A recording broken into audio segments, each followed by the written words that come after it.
How's it going, my comic chat army? We're here today with DIRK Manning, the creator of Hope, Twisted High-Ons. Let's see, Butts in Seats. What else am I missing?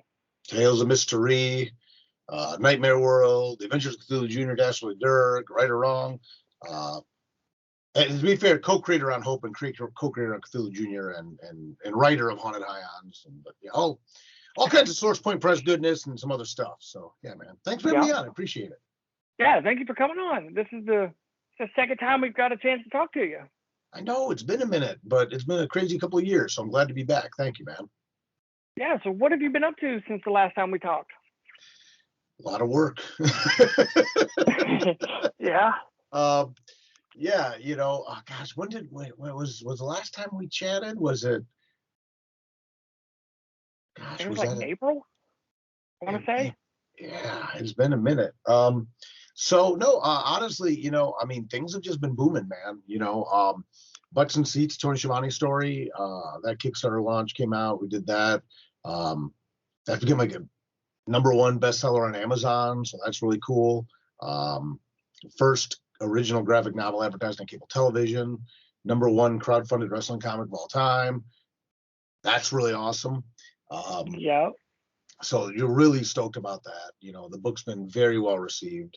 Now I'm officially on staff at Source Point Press, so that's cool. Special projects manager. Mm-hmm. So really excited about that. You know, keeping our Source Point theme here going. We just wrapped up the Kickstarter for Tales of Mystery Volume 5 and the Tales of Mystery Act 1 Omnibus, which is going to reprint the first 4 volumes, all in full color. We're wrapping up the backer kit on that and getting ready to get that out to print. Working on Haunted High-Ons Volume 2 wraps up in March this month. So the last issue that'll be dropping this month, I believe on the 23rd.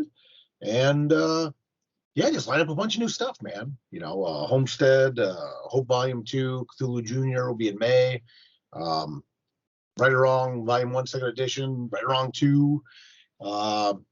Maybe another little surprise thing or 2 in there. So yeah, just staying busy, man. You know, I mean, it's really what it comes down to. I think the pandemic gave a lot of people opportunities to kind of realign and recenter a lot of things and things like that. And I really felt good about, you know, the pandemic had a lot of bad stuff in it, obviously. But, you know, you also have to kind of, I think it's important to also focus on a lot of the positive stuff as much as you can as well. Just give me time, I think, to recenter and kind of realign and readjust things. And I really feel like in a lot of ways I'm back to my roots and what I'm doing, which is just grinding out work and working. And now, you know, having this, you know, as we're celebrating Source Point Press Month, you know, having the position with Source Point Press formally, Special Projects Manager, it's going to allow me to keep writing as well as doing some other cool stuff for the publisher.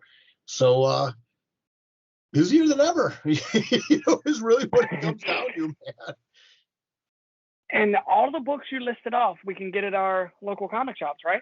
Yeah, you can get them at local comic shops now. You can get them through sourcepointpress.com, or they'll be coming out in the near future. You know, Haunted High-Ons, you can get local comic shops, provided that they're not selling out. We're starting to get reports now the books are selling out again, which is cool. You know, same thing I warned people last time. I was like, these books will sell out. Get the issues while you can.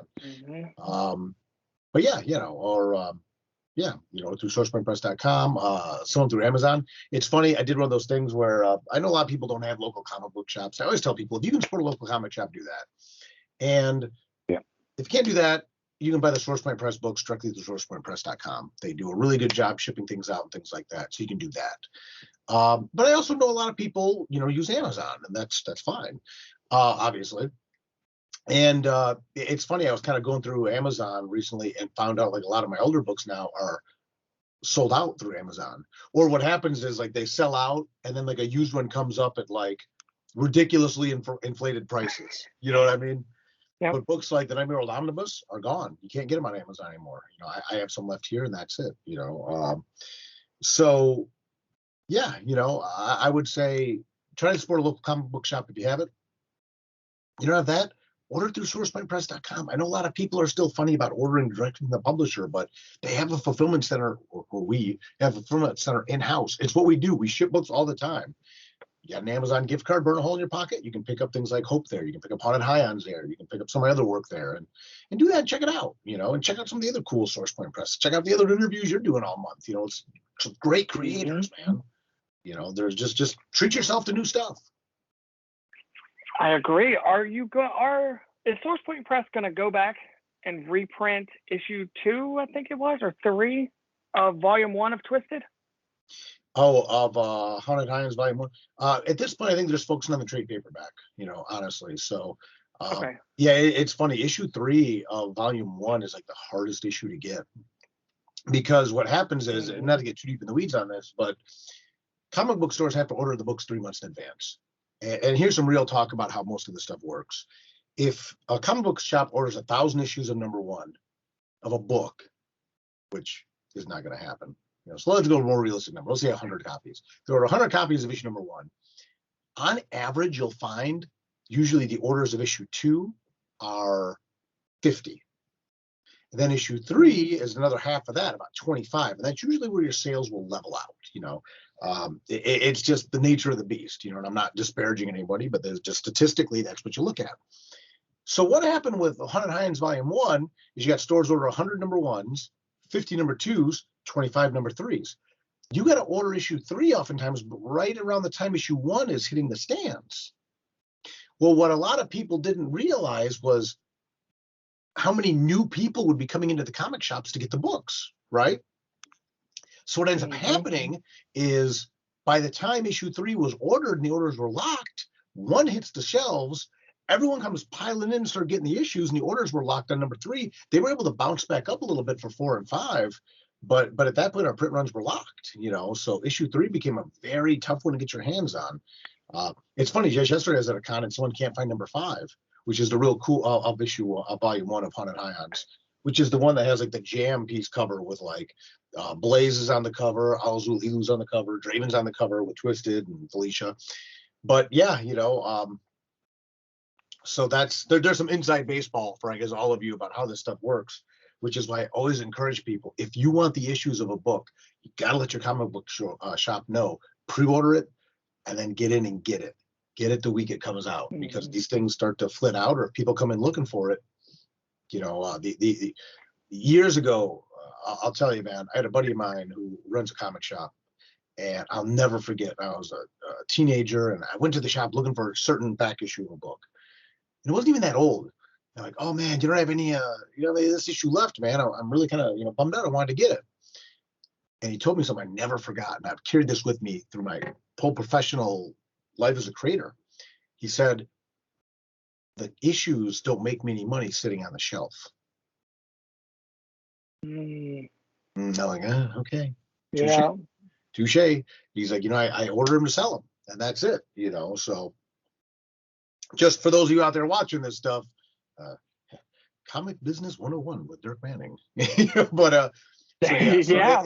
At this point, I would just, tell people focusing on the trade paperbacks, and part of it though is the fun. You get to like hunt down back issues and things like that. That's cool. But yeah, issue 3's tough. That's a tough issue to get on Haunted Highlands, and I suspect we're going to be seeing that with Curse of the Green Book issues 3 and 4. I think we're going to have that same thing again. We just did a 4-issue miniseries this time. And already people are starting to realize, like, oh man, you better grab those issues while you can. They got those A covers by Marianne Pescosta and Alessandro De Fornassari. You got the B issue variants, but again, those are going to start disappearing. And I mean, like this covered issue 2, the A cover by Mariana. I mean, the kind of the jaws on my. I mean, gosh, look, it's just so gorgeous. And then of course, Life List moment, Shannon Mayer doing that B cover with Felicia, So yeah, get them while you can, friends, because once they're gone, at that point, SourcePoint, I don't want to speak for SourcePoint, but by and large, we don't do a lot of second printings. We just focus on the trade paperback at that point. So something to keep in mind. All right. Hope Volume 2. Yes, sir. When's that coming out? It's in production right now. Really excited working with Sally Scott on Volume 2. I've worked with her on many things over the years. She's done stuff at Nightmare World back in the day. She has stories in String Buried But Not Dead. She's in Butts and Seats. That is actively in production. In fact, just yesterday I was looking at more pages from that. So that'll be coming out next year. This year is so jammed up with stuff. You know, we got the Arn Anderson graphic novel on the horizon, as well as all the other stuff I mentioned. I know I left people on a monster cliffhanger with that book, you know, and I'm just super excited to keep jamming on that. So, but Hope Volume 2, I think at this point we're going to be looking at next year for that, just to get it out and give it time to promote it and breathe, along with all the other stuff going on. Okay. Where can people meet up with you, or what Comic-Cons you're going to be at, so we can get books signed? Yeah, man. Yeah, you know, I love getting to meet people at cons, sign books, you know, get books in people's hands. I would say, you know, here in March, I'll be doing Fantasticon Toledo in Toledo, Ohio, and that is going to be March 12th and 13th. Another big show I'll be doing is, of course, Astronomicon in April. That'll be April 22nd to 24th in Livonia, Michigan. So I'm really excited about doing that show as well. My Astronomicon 5 and my 5th year at Astronomicon, you know. So I'm really excited about that. It's a great show. Corey Taylor's going to be there. If you're a wrestling fan, the NWO is going to be there. The Terrifier is going to be, just all kinds of cool stuff. But my full convention appearance are at DIRKManning.com. You know, again, you know, people can check that out. There's a Google Calendar. There's an events calendar link at the top, or just scroll down the page. My calendar's there. You can add stuff in that way. Yeah, so I got that. You know, May, I'm gonna be a shot out of a cannon. I'm doing like 4 shows in May, because I'll be promoting a new Kickstarter in May for Cthulhu Jr. But yeah, people can check that out, you know, as we kind of get back to normal with the conventions again, and conventions slowly starting to slide back to their normal spots. You know what I mean? So, but also with the amount of work I've had, you know, going on and stuff like that too, I'm continuing to reevaluate my convention appearances. You know, I used to joke right before the pandemic started that in 2020, I was only going to do 20 appearances. Like, that was my goal, like only 20, which a lot of people are like, only 20? You're saying that's still like almost, you know, every other week almost, you know. But again, you know, you got all these books coming out and some of the additional responsibilities I'm doing with the company now. It's just going to be a matter of continuing to realign that. But I love doing conventions. I love meeting people. I love getting to sign the books. I love getting to promote the books. But I'm going to continue to realign that as I go, I think, moving forward, kind of get back to what I wanted to do before 2020, which is probably going to be fewer, bigger, you know, fewer shows, in some of the bigger shows, in some new markets I haven't hit before. But also like returning to friends shows. You know, Fantasticon Toledo was a really cool show. My friends at Cherry Capital Comic Con, Traverse City, one of my favorite shows of the year. But then still picking up things like C2E2 and New York Comic Con and Motor City. But you know, every weekend I'm one place is a weekend I can't be somewhere else, and a weekend I'm not at the computer writing. So, but yeah, DIRKManning.com will have all that. You can also sign up for my newsletter, DIRKManning.com. I send a newsletter once a month, and I'll have updates about projects and where I'll be as well.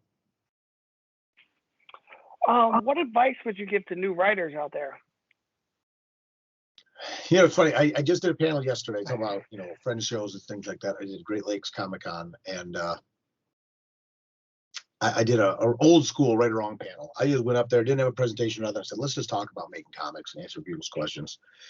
And I think one of the biggest things that you have to make sure when you're getting started is really focus on writing the stories that only you can write. And to do that, I think you have to find that passion project. And a lot of us, a lot of creative people, a lot of times we tell ourselves, well, I'm going to get to the point that I write my passion project.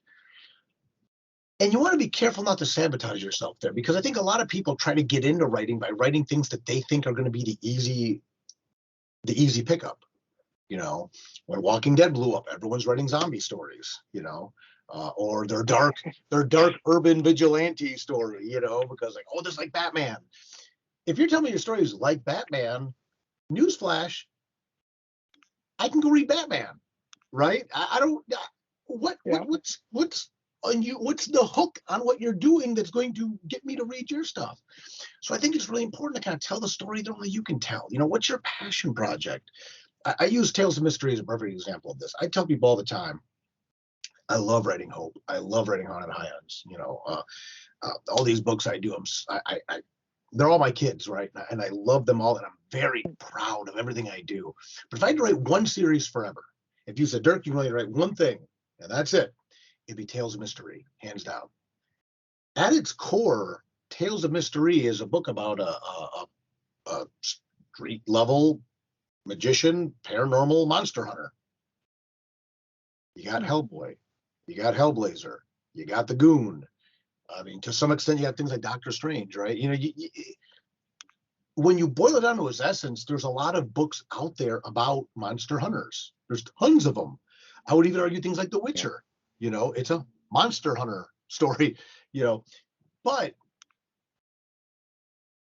the way I approach that theme, that plot, that archetype, whatever you want to call it, it's a story only I can tell. And people that read Tales of Mystery, for example, you know, they may pick up the book because they like book about monster hunters, right? They're like, oh, I like that kind of stuff. I like that horror noir. But that's really like a passion project for me, because I tell that story and I explore that in a way that truly only I can do it. That is a Dirk Manning book through and through, in terms of the pacing, in terms of the storytelling elements, in terms of some of the plot stuff we do. And even you go back to my first series, Nightmare World, it was the same way. Horror anthologies have been done since close to the beginning of the medium, right? But Nightmare World is a horror anthology only I could do. When you take 52 stories and they're all standalone and the same writer and different artists, but they all weave into one big thing. So as a writer getting started, again, I would say find your passion project and realize if it's outside the scope, if your ability does not yet meet your ambition, I think it's important to know that too. But at the same time, it's also important to realize we only get so much time and you only get so many opportunities. So you really want to go out and just start with that thing that you're passionate about and that thing that only you can do. Don't worry about writing something that you think is going to help get you picked up. What will get you picked up, what will get you noticed, what will get you readers is the thing that you're passionate about. And that's crucial. Yeah, and yeah, sorry, we had to skip there for a second. Obviously, we crashed the internet with my whole tirade, but that's the big thing. And I think the most important thing that you have to do is, again, just find that thing you're passionate about, you know, and lead with that. Lead strong. We only get so much time, you know, so start with what you like and go from there. Okay. Do you run Kickstarters at all? Oh yeah, yeah. Well, the OG's a Kickstarter, man. Okay. What advice would you give to people that want to run a Kickstarter, or what's something that you see that people do wrong on Kickstarter? Yeah. Oh my gosh. I think one of the biggest things that really jams people up on Kickstarter is, I'll tell you one of the big things is not being aware of your shipping costs. That could wreck you.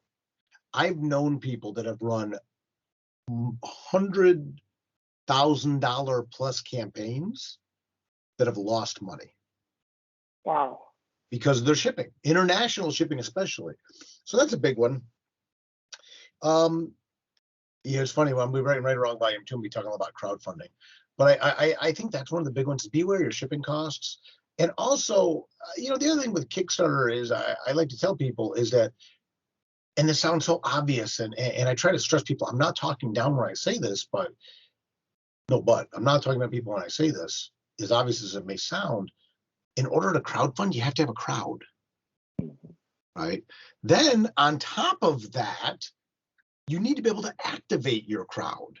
You know, I would say on average, your social media footprint, maybe you're looking at around on average 1% of those people will actively support your campaigns. 1%. You know, that's what you have to budget for. That's what you have to count on. And it's not that I'm not saying that they're fake friends, and I'm not saying that people are bad, and I'm not saying that social media should only be used to sell stuff, but those are the numbers, man. I mean, that's it. You know, I have so many creative friends that are running so many projects all the time. And sometimes all I can do is give them a signal boost. And sometimes things slip by me, you know. And quite frankly, sometimes there's things that's just like, you know, I'm talking right now in a room full of books, and it's like you can't buy everything, you can't support everything. But I personally, I always try to, you know, do something to help out my people. But I also am actively invested in this. I'm a super backer on Kickstarter. I was, like I said, I was on the ground floor of a lot of this stuff with crowdfunding. But yeah, have a crowd. Be able to activate your crowd. Be aware of your shipping costs. Those are some of the big ones. Okay. All right. Is there anything you want to say before we go? Again, sorry we crashed internet there for a second. Yeah. No, the big thing is, I would say is, I guess I want to say thank you to you for doing the project group hug, right? The SourcePoint Press. Yeah, I love that. That is so cool, man. And we appreciate your support. And to all of you out there that, are watching this because you're familiar with my work, I would encourage you to check out all the other interviews you're doing. Check out some of the other SourcePoint Press creators. Check out another SourcePoint Press book. SourcePoint Press has been grinding for a long time and putting out really high caliber stuff. And I'm not saying this because I'm on payroll. I'm saying this because this is just, truly how I feel. SourcePoint is putting out even more high quality work than I think they've ever done in their already impressive publishing tenure to date. So many new creators and so many cool books. And really, when you look at something with the SourcePoint Press logo on it, you're going to get a really high quality of work. Check out the work. Go to the website. Check out the other interviews that that we're doing here. And just check out some new creators. Discover some of your new favorite stuff. If you're reading something that's not actively bringing you joy, or if you're habit buying books, consider phasing it out. Mix it up a little bit. We're coming out of a pandemic. Knock on wood. And refresh, restart, check out some new things, man. Treat yourself and check out some of the work SourcePoint Press is doing. You might find some of your new favorite comics. All right. Thank you, Dirk Manning, for taking the time to come talk with us. I appreciate you, man. Thank you. Thank you all of you for watching. What? You mean you haven't subscribed to Comicchatauthority? Oh, come on. Subscribe already. What are you waiting for? It's no big deal. Man, don't forget to tell him to hit that like button. Yeah, that too. Just subscribe.